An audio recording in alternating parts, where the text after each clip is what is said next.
Graça e paz. E eu falando nos animais, a estátua do Senhor Nabucodonosor, ela tem sempre 5 tipos de material. Cada um representa uma coisa. No sonho de Daniel, os 4 animais, ou seja, eles têm um significado também. O leão representando uma coisa, o leopardo representando outra, e assim sucessivamente, até chegar no bode e no carneiro, no capítulo 8. Cada um fala uma coisa. Por que eu estou fazendo assim? Deus está falando através de símbolo com esses animais, coisas que estão para acontecer. Quer dizer, desde Daniel até hoje, essas coisas que estamos falando ainda está para acontecer.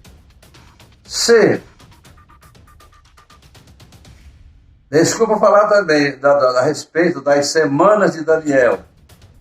É Daniel capítulo 9, versículo 24. Deus determinou esse tempo para ele, passando-se 490. O Messias foi tirado, ficou faltando uma semana. Tem uma semana de ano para se acontecer com Israel. Coisas tremendas, coisas horríveis. Israel ainda vai sofrer.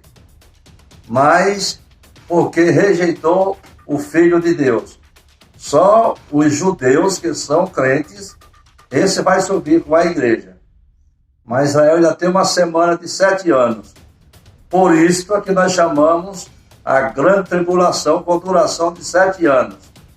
Castigo maior de 3 anos e meio para frente. E aí eu transfiro, porque o animal terrível e feroz do capítulo 7 tem 10 chifres.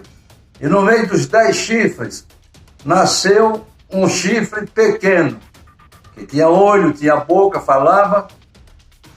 E Daniel começou a interrogar e o anjo deu a resposta para ele. Esse chifre pequeno de Daniel, capítulo 7, que fala do bicho, do animal terrível e feroz, ele tem ligação com o anticristo. Aí eu faço uma ponte de Daniel, capítulo 7, vou para Apocalipse, capítulo de número 13. Aí eu vou falar da besta. Para não começar do capítulo 13 em diante, aí eu volto para o capítulo 1.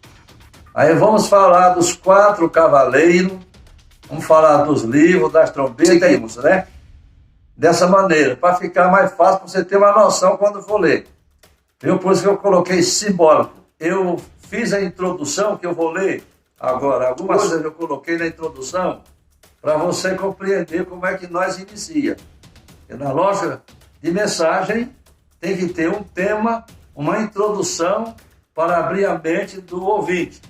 Então a introdução diz assim: simbolizar significa expressar, representar ou identificar por meio de símbolos ou figurar. Tá certo? Isso é simbolizar. O cristianismo moderno, influenciado pelo movimento triunfalista, tem orientado as pessoas a enfocar suas vidas apenas no presente, na busca desesperada por realizações pessoais. Infelizmente, muitos pregadores e igrejas têm deixado a desejar na doutrina das coisas futuras, para onde foi a escatologia bíblica, o fim do mundo, a segunda vinda de Cristo, a ressurreição dos mortos, juízo final, novos céus e nova terra, com certeza o esquecimento da doutrina das últimas coisas é indício de um cristianismo doente e de uma teologia irresponsável. Muito bem, o que eu coloquei na introdução foi isso. Talvez você pode ter até uma dificuldade de saber o que eu falei com respeito ao assunto. Mas é um assunto para ser abordado, ensinado na igreja, o tempo do fim. E o que a Bíblia fala com respeito a esse tempo. É isso que nós falamos de escatologia, quer dizer, contagem de tempo. Para nos aproximar, não a data, mas a vinda de Jesus. Que o dia e a hora não sabemos. Mas pela Bíblia tem fatos que nos mostram que de fato está para acontecer. Vou dizer para você, meus amados irmãos, que Jesus está no tempo de vir. Eu costumo pregar que ele já está atrasado. Mateus, capítulo 24, como foi nos dias de Noé, assim será também na vida do Filho do Homem. Comiam, bebiam, casavam-se e davam-se em casamento, até que veio o dilúvio e não perceberam. Então, nos dias de Noé, no mundo antediluviano, estava acontecendo o que era? Violência e corrupção. Não vamos dar uma estatística completa de violência e de corrupção, senão eu tenho que escrever um livro com 200 mil páginas. Mas foi esses os sinais que estavam acontecendo nos dias antediluvianos. Capítulo 6 de Gênesis, ele deixa bem claro esse assunto. Então, nós aproximando esses estudos, nós podemos ter uma noção. Então, eu estou aqui ensinando a igreja que se previna, que a qualquer hora Jesus pode voltar. Se ele vier à noite, ele diz: 2 estão deitados em uma cama, um vai e outro fica. Muitos maridos hoje, machistas, querem trazer suas esposas como escrava, viu? E às vezes fazendo bobagem e ocultando suas faltas, seus pecados, e quando perceber, a igreja foi tirada e ele ficou para a tribulação. E da mesma sorte as mulheres têm seus mandamentos que é para cumprir. Quando abriu os olhos, o marido foi e ela ficou. Eles têm 2 trabalhando em um campo. Um vai e outro fica. Analise que a situação do arrebatamento vai ser isso. E então, meus prezados irmãos, nós temos que estar atentos 24 horas por dia, aguardando a volta do Senhor Jesus, porque o tempo do arrebatamento é este. Não vai confundir que eu estou falando aqui de coronavírus, Covid-19, essa praguinha que está surgindo aí. Isso tem nada a ver com Apocalipse. Só Lucas deu uma pinceladinha sobre epidemia.